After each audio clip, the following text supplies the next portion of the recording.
शांति। आज 22 सितंबर 2022 की बाबा की साकार मुरली है। मुरली के महावाक्य हैं, मीठे बच्चे, जितना समय मिले सच्ची कमाई करो। चलते फिरते कर्म करते बाप की याद में रहना ही सच्ची कमाई का आधार है। इसमें कोई तकलीफ नहीं। प्रश्न है, जिन बच्चों में ज्ञान की पराकाष्ठा होगी उनकी निशानी सुनाओ। उत्तर है, जिनमें ज्ञान की पराकाष्ठा होगी उनकी सब कर्मेंद्रियां शीतल हो जाएगी, चंचलता समाप्त हो जाएगी, अवस्था एक रस हो जाएगी, मैनर्स सुधरते जाएंगे। दूसरा प्रश्न है, शिव बाबा की याद बुद्धि में यथार्थ नहीं है तो रिजल्ट क्या होगी? उत्तर है, कोई न कोई विकर्म जरूर होगा। बुद्धि इतना भी काम नहीं करेगी कि हमारे द्वारा कोई विकर्म हो रहा है। बाप का फरमान न मानने के कारण धोखा खाते रहेंगे। गीत है, आखिर वह दिन आया आज। ओम शांति। बच्चों को खातिरी हो गई है कि बेहद का बाप आया हुआ है। श्री कृष्ण को बेहद का बाप नहीं कहेंगे। यह गीत तो यहाँ के नाटक वालों ने बनाए हुए हैं। महाराजाधिराज श्री कृष्ण के लिए कहते हैं। बाप कहते हैं, मैं तो नहीं बनता हूँ, तुम बच्चों को बनाता हूँ। तो इन गीतों से भी कुछ न कुछ अच्छा अर्थ निकलता है। बेहद का बाप गरीब निवाज ज़रूर है। जिस भारत को साहूकार बनाते हैं वह भारत अब गरीब बन गया है। भारत में ही उनका जन्म होता है और कहीं उनका जन्म गाया हुआ नहीं है। भले पूजा करते हैं, कोई भी नेशन में यह चित्र है, परंतु जन्म तो यहाँ होता है ना। जैसे क्राइस्ट का जन्म और कोई जगह है, परंतु चित्र तो यहाँ भी है ना। तो भारत को गॉड फादर का बर्थ प्लेस कहेंगे। मनुष्य तो कुछ समझते नहीं, वह तो ईश्वर को सर्वव्यापी कह देते हैं। आगे तुमको भी पता नहीं था, अभी जानते हो कि भारत पतित पावन परमपिता परमात्मा का बर्थ प्लेस है। मनुष्य तो समझते हैं कि परमात्मा तो जन्म मरण से न्यारा है। हाँ, मरण से बेशक न्यारा है, क्योंकि उनका अपना शरीर तो है नहीं। बाकी जन्म तो होता है ना। बाप कहते हैं, मैं आया हूँ, मेरा दिव्य जन्म है। और मनुष्य तो गर्भ में प्रवेश कर फिर छोटे से बड़े बनते हैं। मैं ऐसा नहीं बनता हूँ। हाँ, कृष्ण माँ के गर्भ में जाते हैं, छोटे से बड़ा बनते हैं। हर एक आत्मा अपनी माँ के गर्भ में प्रवेश कर जन्म लेती है। यह मनुष्य मात्र की बात है। मनुष्य ही कंगाल, मनुष्य ही सिरताज बनते हैं। भारत सतयुग आदि में डबल सिरताज था। पवित्रता की निशानी रहती है। पवित्रता का ताज और रतन जड़ित ताज था ना। पवित्रता गुम हो जाने के बाद सिर्फ एक ताज रहता है। विश्व का मालिक थे, फिर पुनर्जन्म लेते लेते एक ताज गुम हो गया, फिर सिंगल ताज वाले बने। यह ज्ञान की बातें हैं। पूज्य से पुजारी बनने के कारण एक ताज गुम हो जाता है। राजाएं पतित होते आए हैं और जो पावन राजाएं सूर्यवंशी चंद्रवंशी पास्ट हो गए हैं, उनके चित्रों की पूजा करते आए हैं। जो पवित्र पूज्य थे वही फिर पुजारी बने हैं। उनको ही 84 जन्म भोगने पड़ते हैं। जो भारत कल पूज्य था सो अब पुजारी बना है। फिर पुजारी गरीब से पूज्य साहूकार बनना है। अब तो कितना गरीब है। कहाँ हेविन के महल थे, मंदिर के ऊपर भी कितने हीरे जवाहरात जड़े हुए थे, तो वे अपना महल तो और ही अच्छा बनाते होंगे ना। अभी तो कितना गरीब है। गरीब से साहूकार अभी तुम फिर बनते हो। पुरुषार्थ तुम बच्चों को करना है। युक्तियाँ रोज़ बतलाते हैं।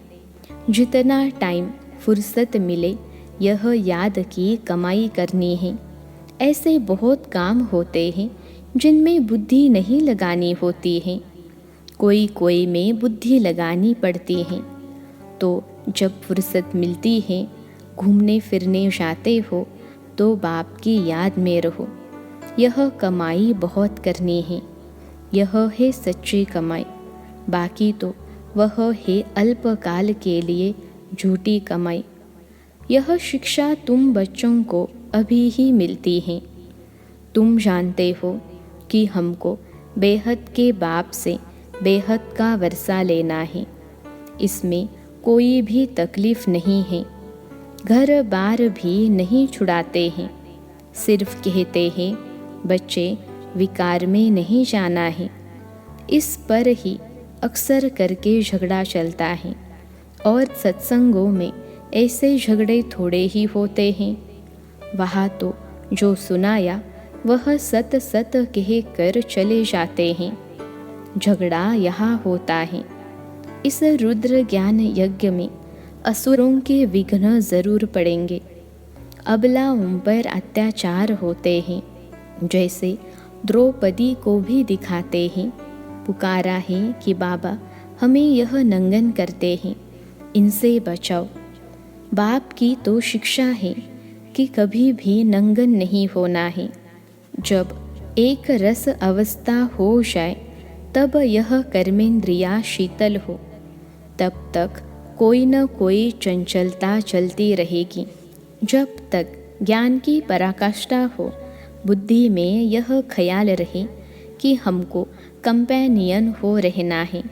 विलायत में बहुत बूढ़े वानप्रस्थी होते हैं, समझते हैं पिछाड़ी में कौन मालिक बनेंगे, बाल बच्चे तो है नहीं, इसलिए पिछाड़ी में कंपेनियन बना लेते हैं। फिर भी कुछ उनको देकर चले जाते हैं। तुम लोग तो अखबारें पढ़ते नहीं हो, अखबारों में समाचार बहुत आते हैं। तुम बच्चों को कोई वह पढ़ना नहीं है। बाप तो कहते हैं कि कुछ भी नहीं पढ़े हो तो अच्छा है, जो कुछ भी पढ़े हो वह भूल जाओ। हमको बाप ऐसा पढ़ाते हैं जो हम सच्ची कमाई कर विश्व के मालिक बन जाते हैं। बाप कहते हैं hear no evil, see no evil. यह तुम्हारे लिए है। अभी तुम बच्चे मंदिर लायक बन रहे हो। तुमको ज्ञान सागर बाप मिला है तो उनका ही सुनना पड़े। दूसरे की तुमको क्या सुनने की दरकार है। मनुष्य टीचर के पास, गुरु के पास जाते हैं तो गुरु कभी ऐसे कहते हैं क्या कि काम विकार में नहीं जाओ। वह तो पावन बनने की शिक्षा देते नहीं।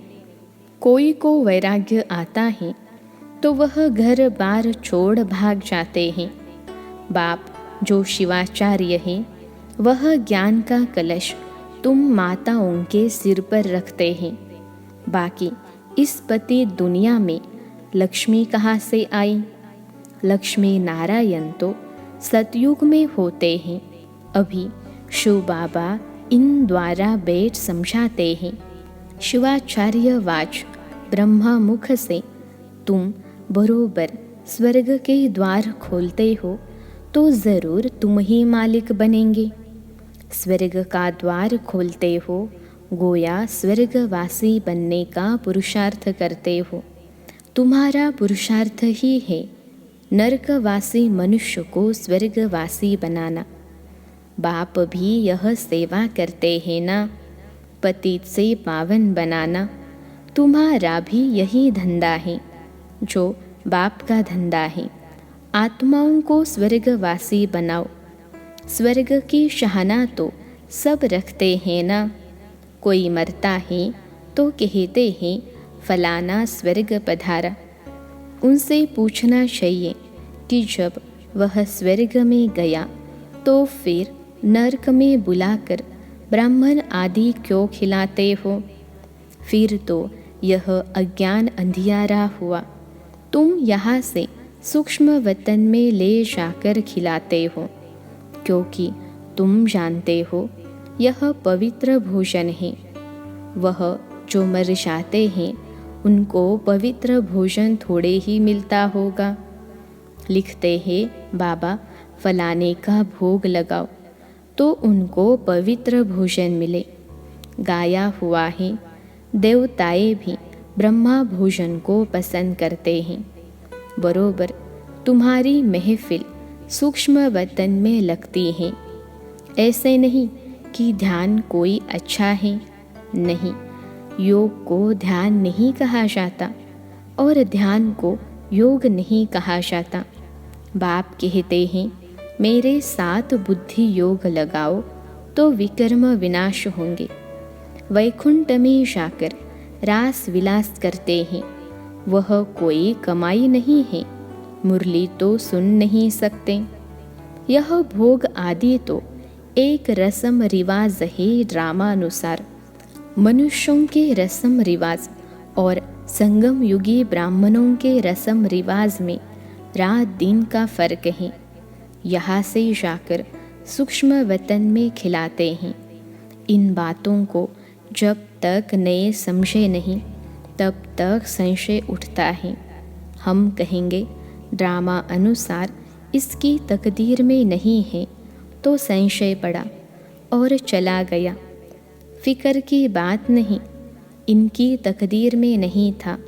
पहली बात भूल जाते हैं कि हमको बाप से वर्षा लेना है। कोई बात में संशय बुद्धि बन पड़ते हैं। अरे हमारा काम है वर्षे से, हम पढ़ाई फिर क्यों छोड़ें? मुरली तो सुनना है ना। निराकार बाप तुमको डायरेक्शन कैसे सुनाएंगे? उनको मुख ज़रूर चाहिए। ब्रह्मा मुख से अथवा ब्रह्मा कुमार कुमारियों से सुनना है। कोई बाहर में दूर चले जाते हैं, मुरली भी नहीं मिल सकती है तो बाप कहते हैं कोई हर्जा नहीं है। तुम याद में रहो और स्वदर्शन चक्र फिराते रहो। यह बाप की श्रीमत मिली हुई है। कहा भी हो तुम लड़ाई के मैदान में हो। बाप मिलिट्री वालों को भी समझाते हैं कि तुमको वह सर्विस तो करनी है। यह तो तुम्हारा धंधा है, शहर की संभाल करना। तुम पगार खाते हो, एग्रीमेंट की हुई है तो संभाल भी करनी है। बुद्धि में लक्ष्य तो बैठा हुआ है। बेहद का बाप स्वर्ग का रचयिता है। वह कहते हैं बच्चे तुम मेरी याद में रहो तो विकर्म विनाश होंगे। शिव बाबा की याद में रहकर खाओ तो कोई ऐसी चीज़ होगी वह पवित्र हो जाएगी। जितना हो सके परहेज भी रखनी है। लाचारी हालत में बाबा को याद करके खाओ, इसमें ही मेहनत है। ज्ञान को युद्ध नहीं कहा जाता, याद में ही युद्ध होती है। याद से ही विकर्म विनाश होंगे। माया का थप्पड़ नहीं लगेगा, देह अभिमानी नहीं बनेंगे। तुम अपने को आत्मा समझो। तुम शरीर को याद करते रहते हो, आत्मा को भूल गए हो। इसलिए पूछा जाता है आत्मा का बाप कौन है? उनको जानते हो? उनका नाम रूप देश काल लिखो। उनमें भी वैरायटी लिखते हैं। कोई लिखते आत्मा का बाप हनुमान है, कोई क्या लिखते कितना अज्ञान है। तो फिर समझाया जाता है आत्मा तो है निराकार, तुम्हारा गुरु तो साकार है। निराकार का बाप साकार कैसे होगा? समझाने की प्रैक्टिस पर सारा मदार है और साथ में मैनर्स भी अच्छे चाहिए। बहुत अच्छे अच्छे बोलने वाले हैं, दूसरे को तीर अच्छा लग जाता है। खुद में मैनर्स न होने कारण उन्नति होती नहीं। याद बहुत अच्छी चाहिए। कोई तो ज्ञान बहुत अच्छा सुनाते हैं, योग कुछ भी नहीं। ऐसे नहीं कि योग बिगर ज्ञान की धारणा नहीं हो सकती है। धारणा तो हो जाती है। समझो किसको हिस्ट्री ज्योग्राफी सुनाते हैं, वह तो झट बुद्धि में बैठ जाएगा। बाबा की याद का कुछ भी बुद्धि में नहीं होगा। मांस मदिरा भी खाते होंगे, यह तो एक कहानी है। वह याद पढ़ना तो सहज है। हिस्ट्री ज्योग्राफी बुद्धि में आ जाती है। याद की बात ही नहीं, पवित्रता की भी बात नहीं। ऐसे भी बहुत हैं। शिव बाबा को याद नहीं करते तो विकर्म विनाश होते नहीं, और ही जास्ती विकर्म करते रहते हैं। इतना भी बुद्धि काम नहीं करती कि यह विकर्म है। फरमान न मानना, यह तो बड़ा पाप है। शिव बाबा का फरमान है ना, यह करो। उनका फरमान नहीं मानेंगे तो बड़ा धोखा खाएंगे। बाकी हिस्ट्री ज्योग्राफी सुनाना तो बड़ा सहज है। बाबा ने समझाया है, तुम स्कूलों में भी जाकर समझा सकते हो। यह तुम हद की हिस्ट्री ज्योग्राफी पढ़ते हो, बेहद की तो तुम पढ़ते नहीं हो। लक्ष्मी नारायण का राज्य बताओ कहाँ गया। सूर्यवंशी चंद्रवंशी डिनास्टी जो चली, वह फिर कहाँ गई। उन्होंका राज्य किसने छीना, किसने चढ़ाई की। तुम बच्चे ही जानते हो कि यह चक्र कैसे फिरता है। यह किसको भी समझाओ तो 7 रोज में बुद्धि में आ जाएगा, परंतु मैनर्स नहीं। ऐसे नहीं कि विकार में जाने से हिस्ट्री ज्योग्राफी को भूल जाएंगे। सारी बात योग की मुख्य है। योग में ही माया धोखा देती है। तुमको सर्वगुण संपन्न यहाँ ही बनना है। कई प्रतिज्ञा करके भी फिर ठहर नहीं सकते हैं। माया बड़ी प्रबल है ना। बाप को पूरा याद नहीं करते हैं तो विकर्म विनाश नहीं होते हैं, और ही डबल विकर्म करते रहते हैं। उनको पता भी नहीं पड़ता और कहने से भी समझ नहीं सकते। तुम बच्चे जानते हो कि बाप गरीब निवाज रहम दिल हैं। तुम बच्चों को खास और सबको आम समझाते रहते हैं। इन पर्टिकुलर यानी खास हम सुख धाम में जाते हैं। इन जनरल यानी आम मुक्ति धाम में जाते हैं। सतयुग में बरोबर इन लक्ष्मी नारायण का ही राज्य था। फिर चंद्रवंशी, उनके बाद इस्लामी बौद्धी आदि आए हैं, तो वह आदि सनातन धर्म गुम हो गया है। बड़का झाड़ कलकत्ते में जाकर देखो, फाउंडेशन है नहीं, सारा झाड़ खड़ा है। यह भी ऐसे है। अब फिर से स्थापना हो रही है। अच्छा, मीठे मीठे सिखिलते बच्चों प्रति माता पिता बाप दादा का याद प्यार और गुड मॉर्निंग। रूहानी बाप की रूहानी बच्चों को नमस्ते। हम रूहानी बच्चों की सिखिलते रूहानी माता पिता बाप दादा को याद प्यार, गुड मॉर्निंग और नमस्ते बाबा नमस्ते। धारणा के लिए मुख्य सार पहली पॉइंट है, किसी भी बात में संशय उठाकर पढ़ाई नहीं छोड़नी है। बाप और वर्षे को याद करना है। दूसरी पॉइंट है, एक बाप से ही सुनना है। बाकी जो पढ़ा है वह सब भूल जाना है। Hear no evil, see no evil, talk no evil. आज का वरदान है, बाप की छत्र छाया के नीचे रहे। माया की छाया से बचने वाले सदा खुश और बेफिक्र भव। बाप की छत्र छाया के नीचे रहें। माया की छाया से बचने वाले सदा खुश और बेफिक्र भव। विश्लेषण है, माया की छाया से बचने का साधन है बाप की छत्र छाया। छत्र छाया में रहना अर्थात खुश रहना।